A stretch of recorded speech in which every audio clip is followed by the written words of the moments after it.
नमस्कार मित्रों, फिर से आपका स्वागत है मेरे YouTube चैनल समराइज्ड में। आज हम बात करेंगे दो खास बातों के संदर्भ में भारतीय विदेश नीति की। अभी आप जानते हैं India and China have just culminated their 12th round of talks over Galwan clash and the ensuing encroachment and tensions, और ये भी इनकंक्लूसिव है।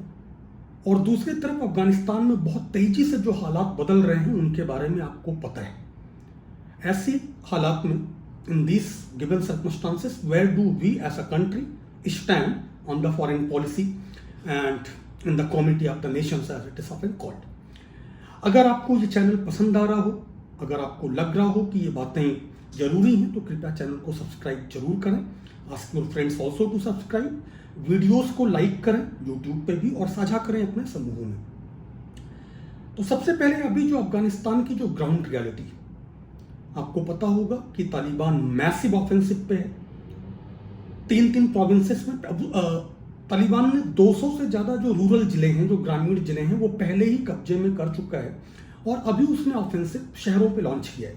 मेजर ऑफेंसिव है हेरात पे, कंधार पे, लश्करगाह पे। कंधार से आपको याद होगा कि भारत ने अपना दूतावास बंद करके अपने सारे राजनयिकों सहित सारे स्टाफ को इवैक्यूएट किया था वहां से, और दुनिया के तमाम देशों को यह करना पड़ा था।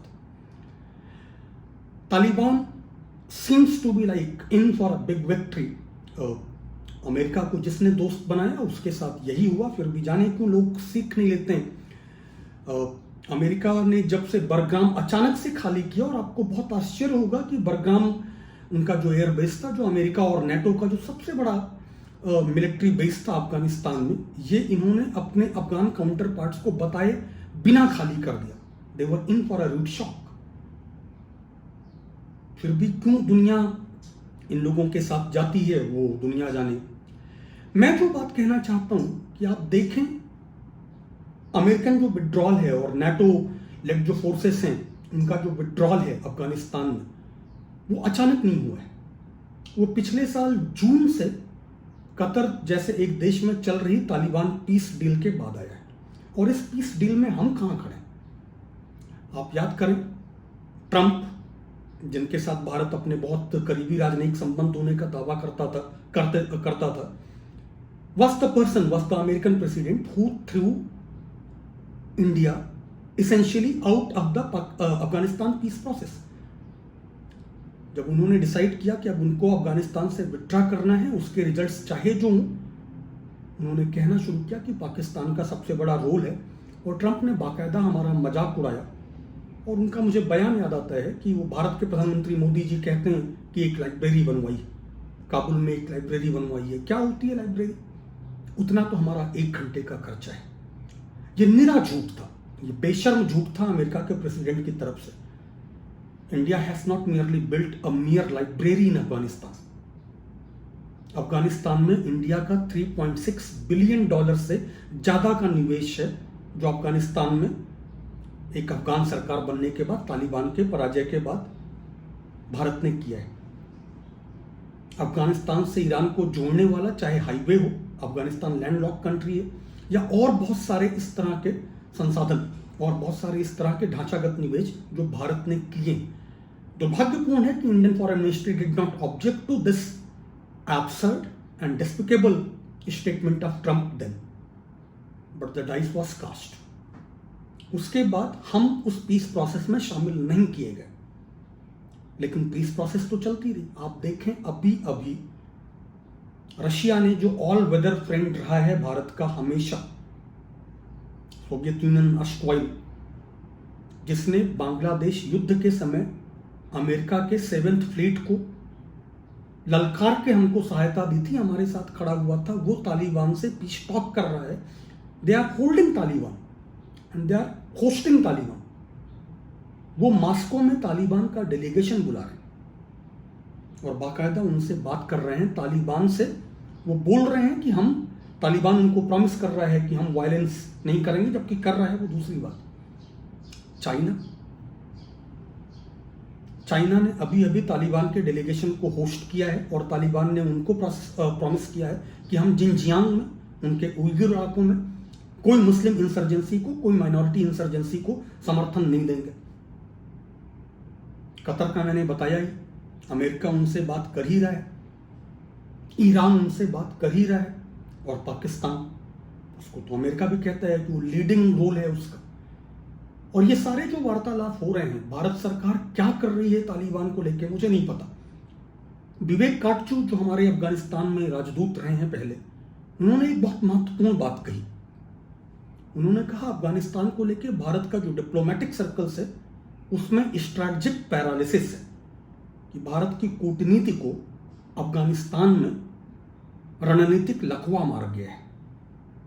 और ये बात सही है, क्योंकि अगर आप टेक्टोनिक शिफ्ट्स अगर देखेंगे, रूस जो अब तालिबान से बात कर रहा है, अगर आप याद करें तो ये वही रूस है जिसने भारत के साथ मिलकर नॉर्दर्न अलायंस, जब तालिबान जीत रहा था, जब सोवियत यूनियन के हटने के 3 साल के बाद के अंदर नजीबुल्लाह की सरकार का पतन हुआ, जब तालिबान ने वहां पे कब्जा किया, उनको फांसी दी।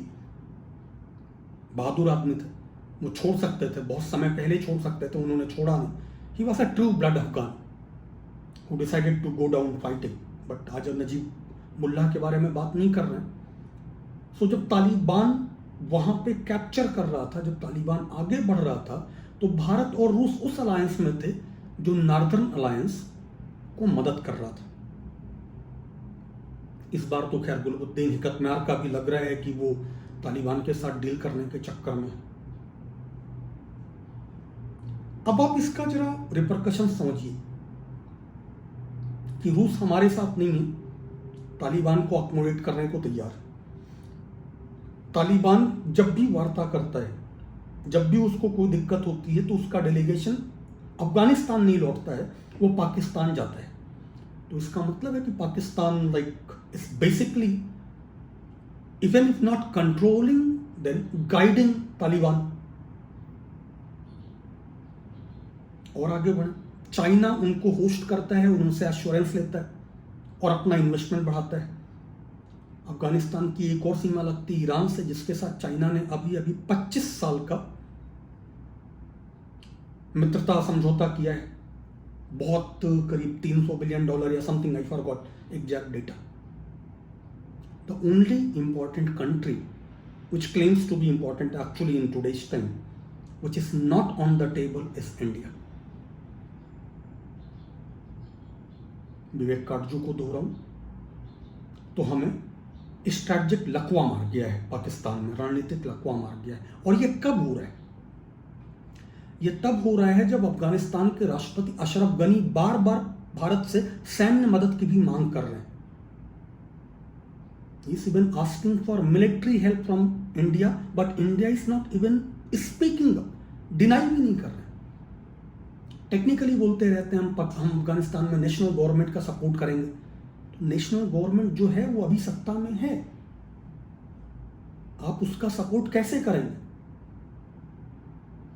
और जो स्टेक पे है वो क्या है?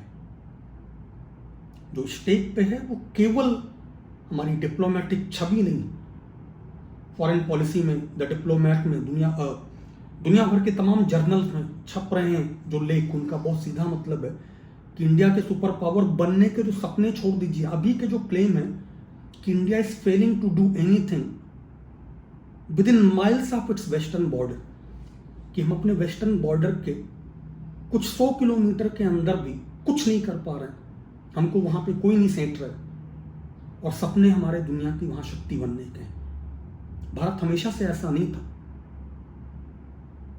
मालदीव, आपको याद होगा जब मालदीव ने हमसे मदद मांगी थी राजीव गांधी के जमाने में, और हमने मालदीव को सैन्य कार्रवाई करके तख्ता पलट से मुक्त कराया था। उस मालदीव में आज क्या चल रहा है? उस मालदीव में आज क्विट इंडिया चल रहा है,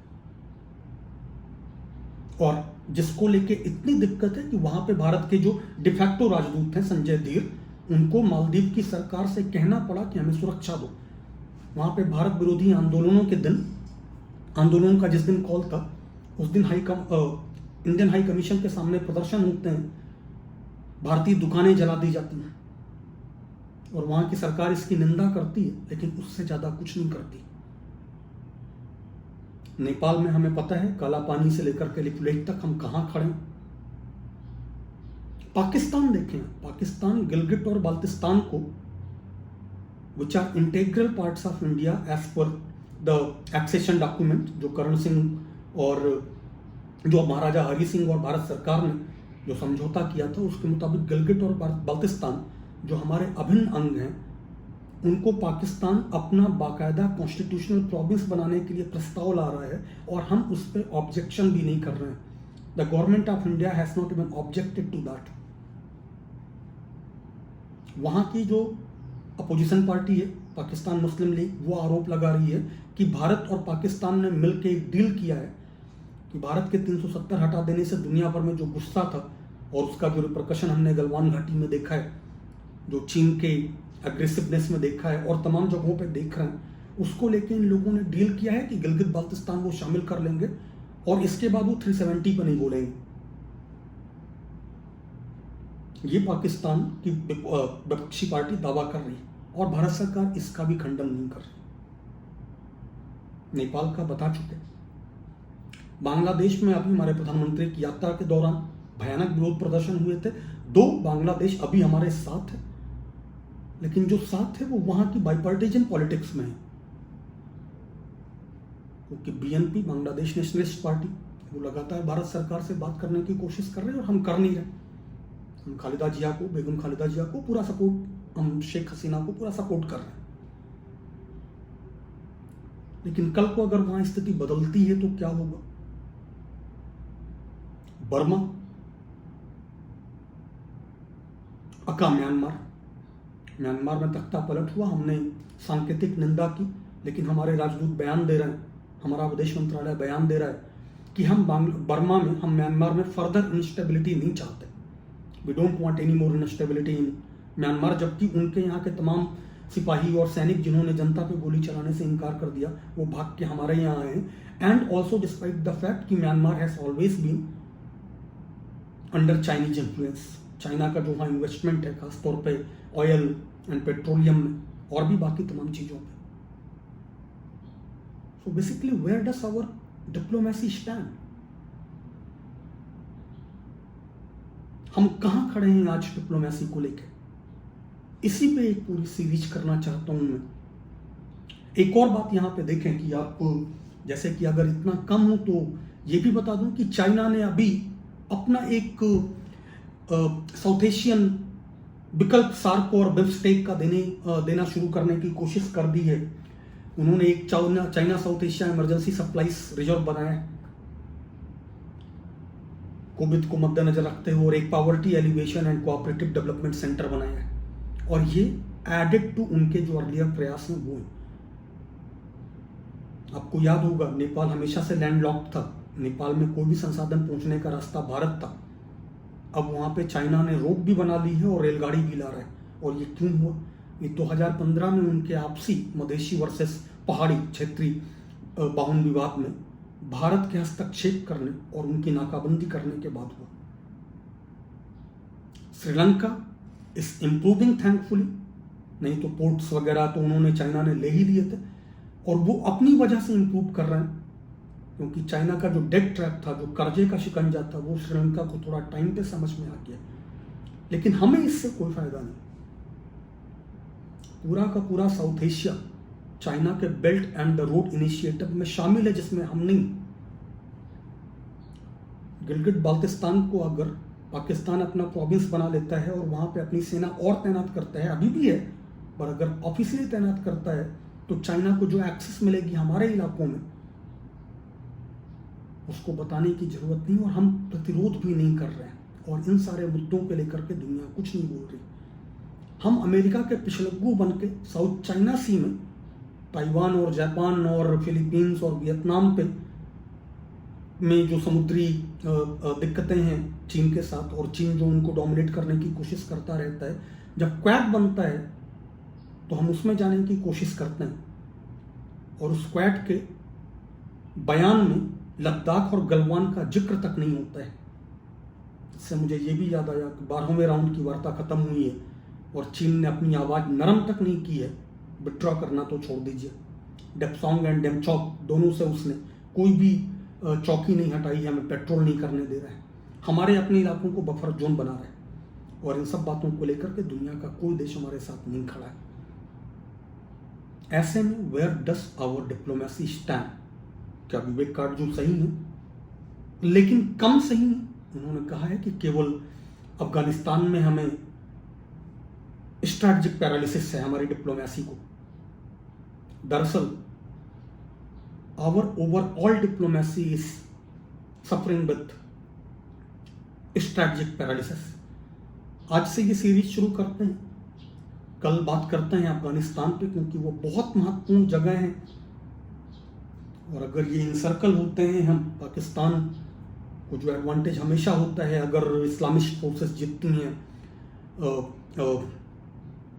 अफगानिस्तान में, कश्मीर को और डिस्टेबलाइज करने के लिए उसको हमेशा से मर्सिनरीज मिलते हैं, लड़ाके मिलते हैं। और अब तो ईरान भी हमारे साथ नहीं, क्योंकि हमने ट्रंप के दबाव में उसका तेल खरीदना बंद कर दिया, वो चाइना के साथ 25 साल की दोस्ती में। तो देखते हैं कि हमारी डिप्लोमेसी, हमारी कूटनीति, हमारी इंटरनेशनल स्टैंडिंग आज कहाँ खड़ी है, आगे भविष्य क्या है। शुरुआत करते हैं भारतीय उपमहाद्वीप से, कल अफगानिस्तान पे। फिर मिलते हैं। अगर आपको ये वीडियोस पसंद आ रहे हों, अच्छे लग रहे हों, तो चैनल को सब्सक्राइब जरूर करें। अपने दोस्तों से भी कहें कि वो भी सब्सक्राइब करें। वीडियोस को लाइक करें यूट्यूब पे और साझा करें अपने समूहों में। अगर कोई सवाल हो, कोई खास सवाल आप सुनना चाहते हो, जानना चाहते हो, तो ज़रूर पूछें। फिर मिलते हैं। सी यू, बाय बाय।